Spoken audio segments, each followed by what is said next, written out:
All right, this is our second video on applications of sinusoidal functions.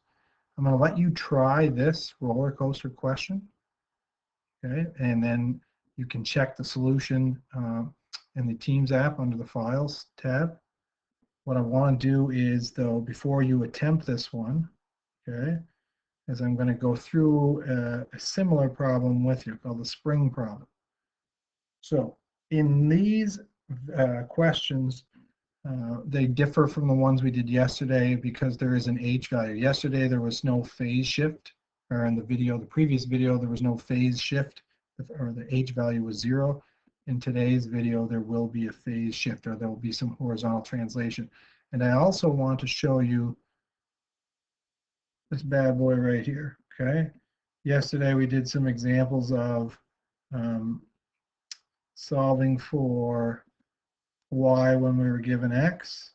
Here you're going to be given y and asked to solve for x. I want to show you that one. This is a really good review of, I guess, our last two trig units, okay? Kind of ties everything together. So, for starters, the spring problem says a weight attached to a long spring is being bounced up and down by an electric motor. So basically there's a spring just going up and down, up and down, up and down, and it's going to create this sinusoidal function. As time goes on, the spring would go to a max, to a min, to a max, to a min, to a max, to a min, and so on. It says, as it bounces, the distance from the floor varies periodically with time. Okay, periodically means it's going to repeat. So you start a stopwatch. When the stopwatch reads 0.3 seconds, the weight reaches its first low point, 40 centimeters above the ground. The next high point, 60 centimeters above the ground, occurs at 1.9 seconds. Now, when you read through that, a lot of people think, well, they don't really give me a whole lot of information. But we should recognize a few things. First, low point and high point. That's another way of saying max and min. Okay, so the maximum is 60 centimeters. The minimum was 40 centimeters. So the sinusoidal axis is going to be halfway between the max and min. So add them together, 60 and 40 gives you 100, and divide them by 2. 100 divided by 2 is 50 centimeters. That means your K value is 50 centimeters. So out of all of this, like this will be important when I sketch the graph to see where the max is and where the min is. But when I come up with the equation, only this piece of information goes in the equation, the K value, or the vertical translation. You can figure out the amplitude right now. The amplitude is the distance from the sinusoidal axis to the maximum. So from 50 centimeters to the maximum 60 centimeters is 10 centimeters. That means that little a would be plus or minus 10. Now, I can find the period, or they actually tell me the period in this case. It goes from min to max. At 0.3 seconds, it's at its min. So I know min at 0.3, max at 1.9. How long did that take to go from 0.3 to 1.9? It took 1.6 seconds. So it's going to take another 1.6 seconds to go back to the minimum. So it's going from the min, the bottom, looks like this. Bottom, top, bottom. So it took 1.6 seconds to go from the bottom to the top. It's going to take another 1.6 seconds. So in total, if I add 1.6 to this, I end up with 3.5 seconds. So from 0.3 over to 3.5, that's a period of 3.2. So here's how you can do that calculation. Remember back from at the beginning of yesterday's video, we said that if it goes from max to min or min to max, that's half the period. So you could figure out how long that takes and then double it. So what I'll do is I'll calculate the change in x from min to max, which would be 1.9 seconds, and I'll subtract the 0.3 seconds. That gives me my 1.6, and then I'll have to double that. So the period is going to equal 2 times 1.6, or 3.2 seconds. There's the calculation. Or you can just do it this way. 0.3 to 1.9 is 1.6 seconds. Another 1.6 seconds would bring you to 3.5. So from 0.3 to 3.5, that's 3.2. Or 1.6 and 1.6, that's 3.2. It's all good. The b value is 360 divided by 3.2. Okay, and 360 divided by 3.2 gives me 112.5. 112.5. Now, if you get real greasy decimals when you're doing this, like this isn't a real greasy decimal, 112 and a half, that's a pretty, it's a finite number. It stops, it's a terminating decimal.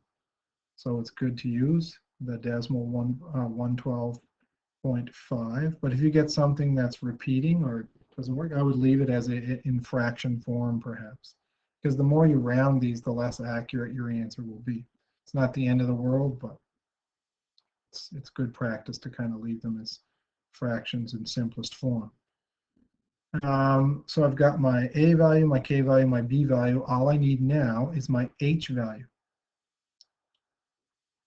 And my H value in these questions is just going to be the first time that they give me.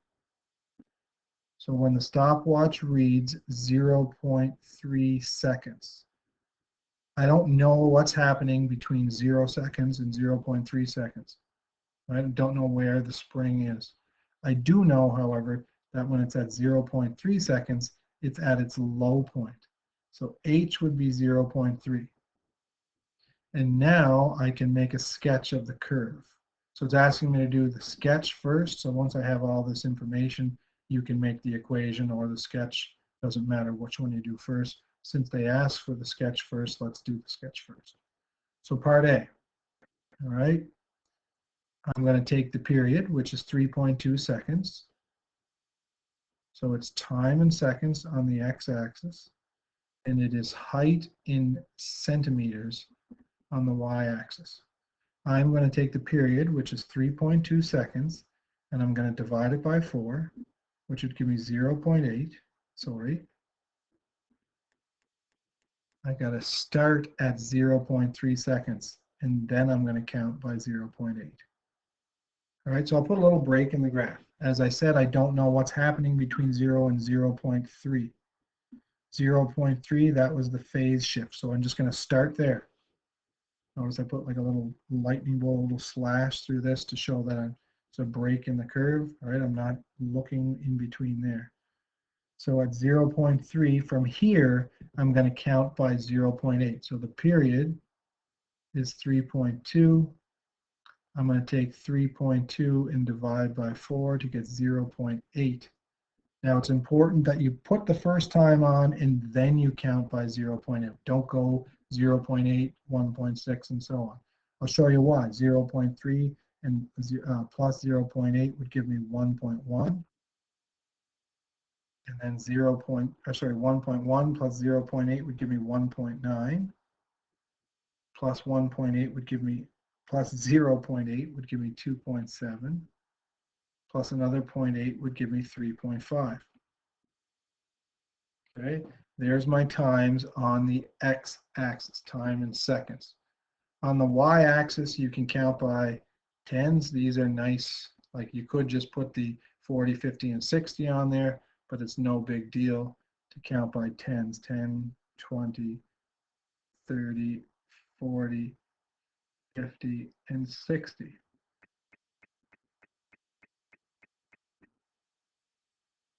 And remember, I'll draw my sinusoidal axis. It goes at 50 centimeters. And now I can draw my curve. All right. I know that at 0.3 seconds, it was at the minimum. And at 1.9 seconds, it was at the maximum. So this is what I can fill up for sure. Minimum at 0.3 seconds. So 0.3 to the right, and I'm at the minimum. I'm at 40 centimeters. And at 1.9 seconds, I'm at 60. We figured that it would be back to the minimum after 3.5 seconds. Okay. That was here. Min at 0.3, max at 1.9, min at 3.5. So I put those 3 dots on the curve. Well, at 1.1 seconds, it would be at the sinusoidal axis, and same thing at 2.7 seconds. And you can see what shape I have going on here. It's not the valley, but rather the mountain, or the hill we called it in previous videos. Okay, it's a negative cosine curve. But there is that curve sketched, all right? And there's all the information you need on that curve. Again, don't cross this y-axis right now because I don't really know where. I know it does bend back upwards, so I won't go much further than that. All right, but I don't know what's happening between 0 and 0.3. I don't need to know that.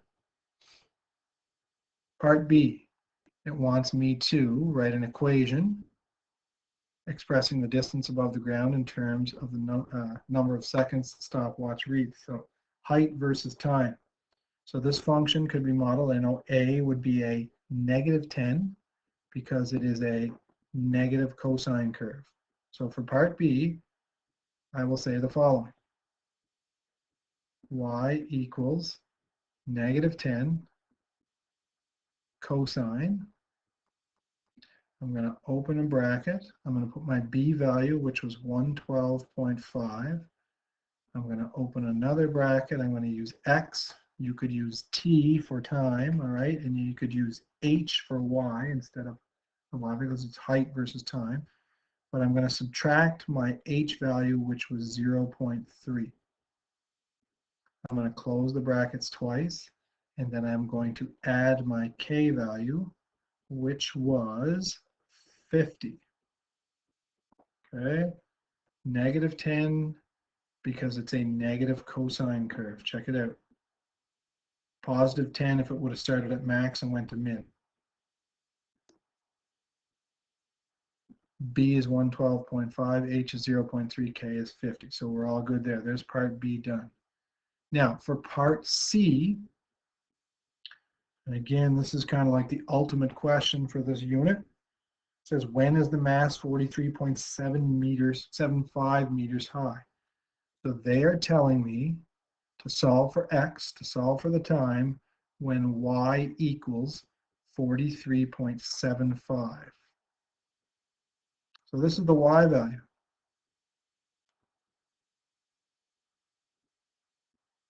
They're asking me to solve for when, so when is time, a moment in time. They want me to solve for X. So here's the move. I'm going to fill the 43.75 in for Y.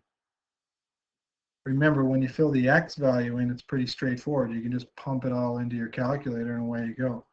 But when you fill the Y in, there's a little more work to it.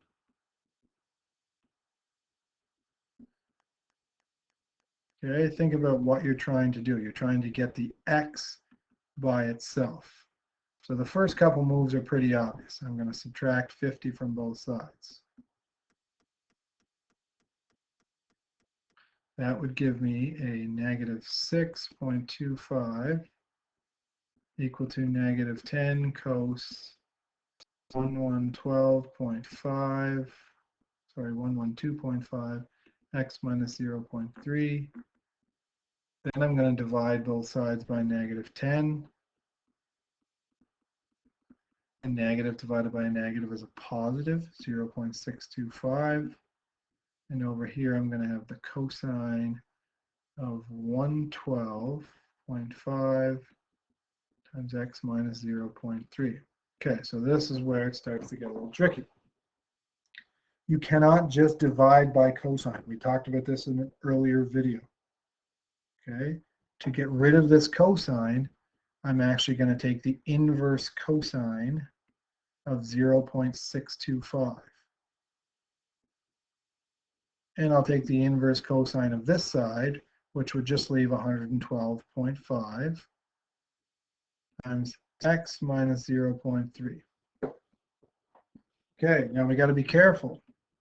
This is like a question from chapter 4. I'm going to find my reference angle. X bar is going to equal the inverse cosine of 0.625. Keep in mind, just like last unit, if that was a negative, okay, I would find my reference angle, I would ignore the negative, all right? And then I would figure out where cosine is negative, and I'd look in quadrant 2 and 3. But it's positive here, there's no negatives to worry about. So if I do this, make sure your calculator is in degree mode. You should end up with 51.32 degrees, or 51.32 for your X bar. And it's really not, it's an X value.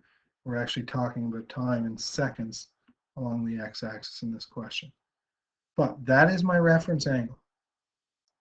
I got to figure out where cosine, so just like chapter 4, where is cosine X greater than 0? Because this is a positive 0.625. And remember the cast rule. Okay, cosine would be positive in quadrant 1 and in quadrant 4. The answer for X that is in quadrant 1 would be X equals X bar. So X is going to equal 51.32.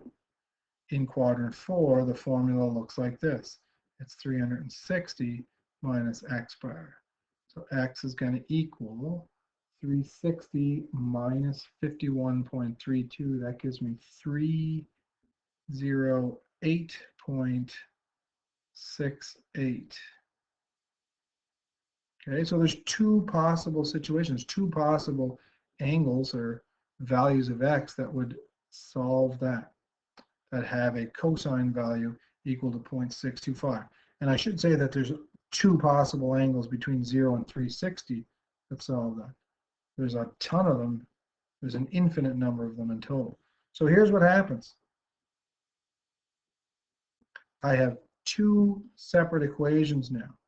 I can say that 51.32, so this right here, could be 51.32. It could be equal to 112.5 times X minus 0.3. Or, I'm going to scooch this over. My other angle, 308.68, could be equal to 112.5 times X minus 0.3. So I've got two calculations to work out here. So I'm going to divide both sides by 112.5. Start with this one. And 51.32 divided by 112.5 gives me 0.46. So I'm rounding here as well. 0.46 seconds. I won't put the units in there just yet. 0.46 equals X minus 0.3. Then I'm going to add 0.3 to both sides, and I'll get X equal to 0.76.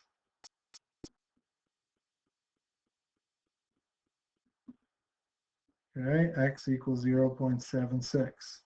Over here, I'm going to do the same thing, only remember, I'm using this value because it's a value that works as well. If I divide both sides by 112.5,